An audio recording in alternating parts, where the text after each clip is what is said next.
Welcome back. With that last pick number 4, the Atlanta Falcons took Kyle Pitts, tight end, Florida, which I think that's what they needed to take. But I don't know if they're going to go far this year. But they needed a tight end. Atlanta needed that. And the Cincinnati Bengals are now on the clock, and we will find out in just a few minutes. Now, many have compared to him to Isaiah Simmons from the 2020 draft, who also struggled to transition in the NFL as a rookie, but with Oyuzu Kormoa having far more snaps at linebacker, it's in college. It doesn't concern me at all, and I can agree with that. While some are anti-linebacker in the first round, I'll continue to argue it is the biggest and need right now with cornerback and wide receiver on the list. Now, while there will be guys in the second or third round who will be good fits for the Browns would be lucky to land any of these 3 guys, and it could take their defense to the next level. Now, but I just still think the Browns are going to go with either a linebacker or a wide receiver. So, the Dolphins are after the Bengals. Ooh, the Bengals pick is in. Oh, yeah. All right, the Bengals pick is in, and we'll be talking about the Dolphins in just a sec, because they're going to be on the clock coming up next. So we're going to find out. You got an expert here on the Dolphins. And we do. I will have him joining me in just a moment, right after we find out the Bengals pick. And that is Matt's brother-in-law, Joe Monahan. He'll be joining me in just a moment. Andrew Berry's just done really well with this Browns organization during this offseason so far. And well, yeah, I mean, we're in a good honeymoon phase. Yeah. I mean, he seems to be. Yeah, he seems. Yeah, to know we what he's have a doing, quarterback. so. We have a coach that knows what he's doing, and it took us a long time. They were to find very methodical in Yes. free agency. They waited for the guys they wanted. They Yes, signed really, yes, really they good did. deals.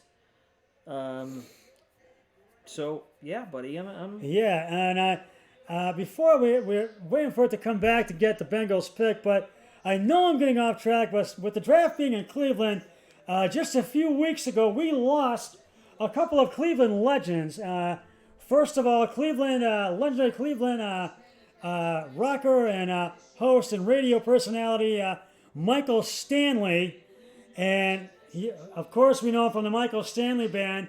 And I was at his farewell concert at the Front Row Theater back in 1986, and which was very honorable. Maybe that was great. And of course, back then there were a couple of Browns that appeared there. Bob Golick and his brother Greg Golick were there, and that was just an unforgettable concert. But he also hosted PM Magazine, and for more than 30 years, you also could hear him as a radio personality on 98.5 WNCX. And we know his daughters, you and I, Anna and Sarah Gee, but you and Mike Norton and Joe Denison back in 1993 opened, 3 Dudes Singing opened for the Michael Stanley Band at Blossom Music Center. That was quite an honor, because that kind of gave you guys that break, your big break. It was a memory of a lifetime, and Michael was a really, really great guy, and he was very helpful to younger people who were starting in the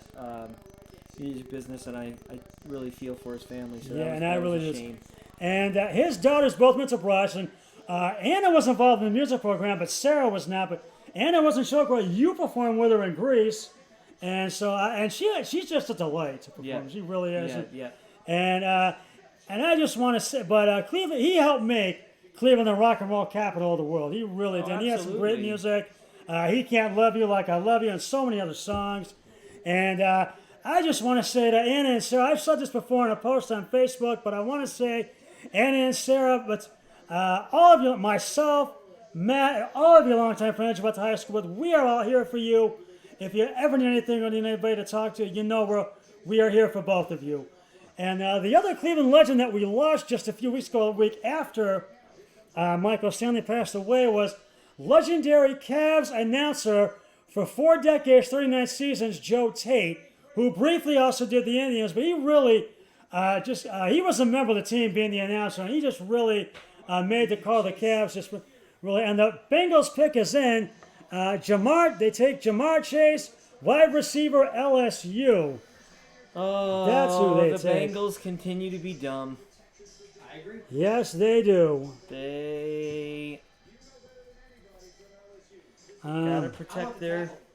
I want the tackle, and I want to pick up my skilled players later. We have pick 18. That's a smart way to do it, man. Yeah. You got Tua and everything else. Yes, they take take the tackle. Jamar Chase, wide receiver, LSU. But yeah, Joe Tate was just a member of the Cavs team as the announcer, but he really just loved doing it on the radio. And Matt, what are your thoughts on that? Because he was really a great announcer for 4 decades, and they also have a banner of him just that when he retired after over 3,000 broadcasts. So Matt, what are your thoughts on Joe Tate, who passed away just a few weeks ago? You know, he was an icon. I mean, there's voices in this business that you just. Yeah. You know, he had that iconic voice. I mean, you know, he's just one of those.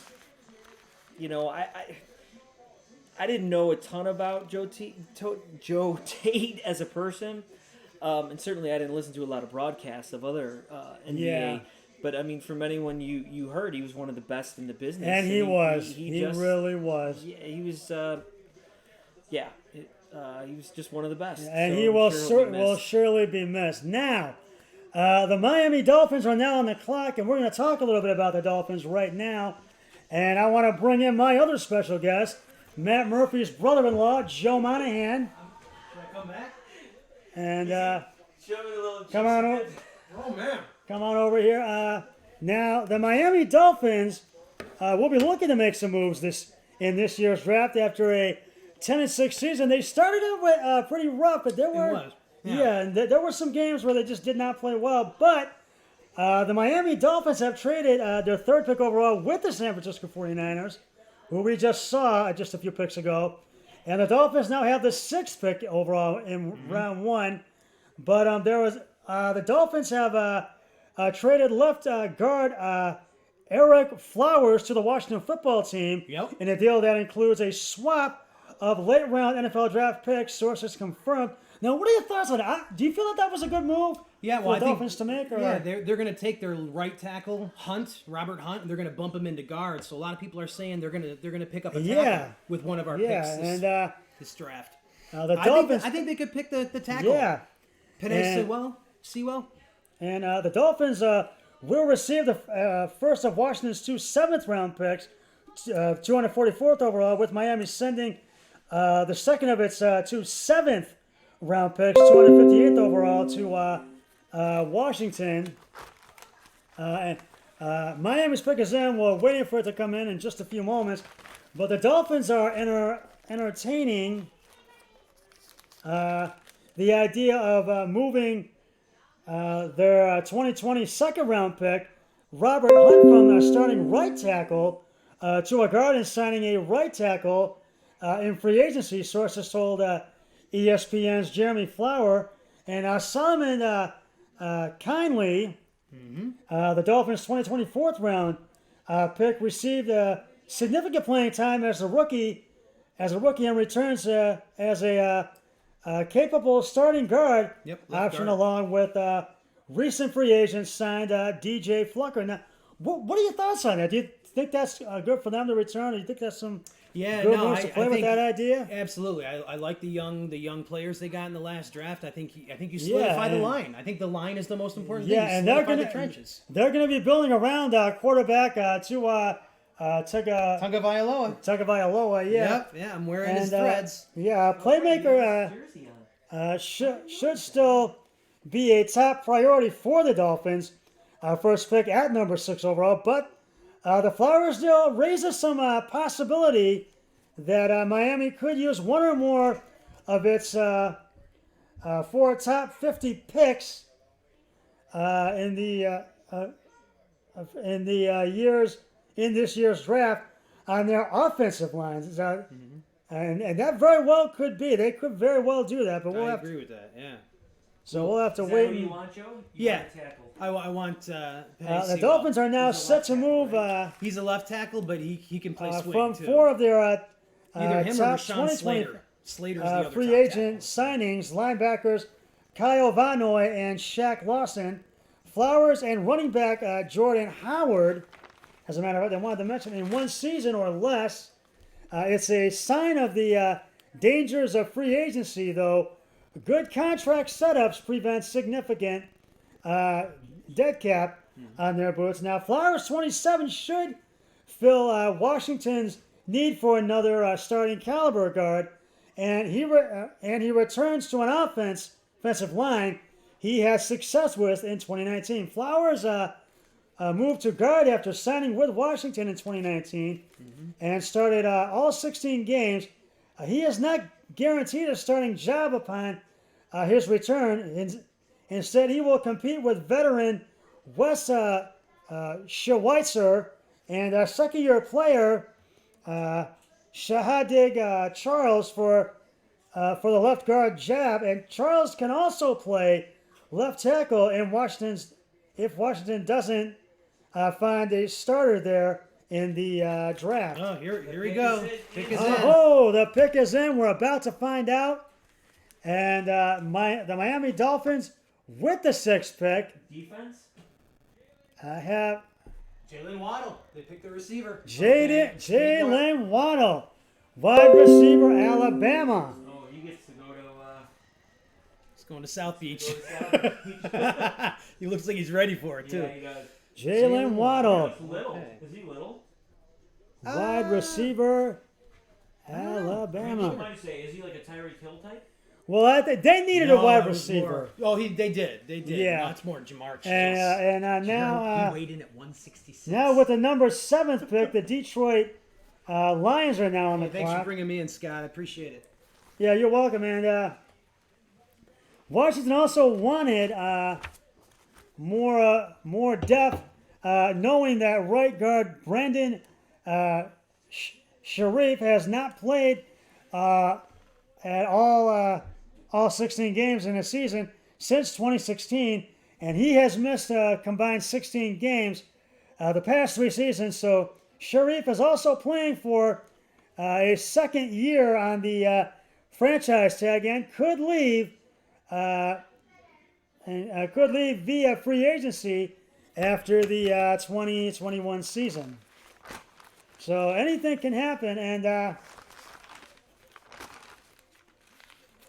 49ers and so this is really now, oh my gosh, I didn't really. I'm starting to run out of time for this segment. I've got about another minute, but the Detroit Lions are on the clock and their pick is in, so I'm waiting for that to come up. But I've got to. Noah. Say goodnight. Come here, bud. So Say goodnight to YouTube on Scott's 101 channel. Say goodnight. And this Matt's son, no, hey buddy, and you have a good night's sleep there, buddy. You sleep well. And Detroit's pick is in. We're waiting for it to come in. Gallon of milk, the chocolate milk. Gavin's wearing his Dolphins colors. That's right. What I was going to mention was Aaron Rodgers says that he is. We're gonna, even though we're in the Murphy good night, no. bunker here, we're gonna keep it down. Yeah. Now that you're going to Yeah. bed, we'll keep it down here. And Aaron Rodgers says he is not happy in Green Bay, and he does not want to return to the Packers this upcoming season. He's wanting out of Green Bay, and It's crazy. yeah, I it's don't know what's crazy, gonna happen and there. Kevin just texted me. He's like, he average. so this is really something but the Buffalo Bills will be looking to make some moves there in this year's draft after a 13-3 season last year and appearing in the AFC Championship game. And I think Buffalo is looking to improve some areas. See, he reminds me of a Tyreek Hill, where they Yeah. keep lining him up in the slot. Okay. They were just showing that comparison. Yeah. Okay. So Which killed the Browns in that. and we'll any talk team. more about that when we come back. And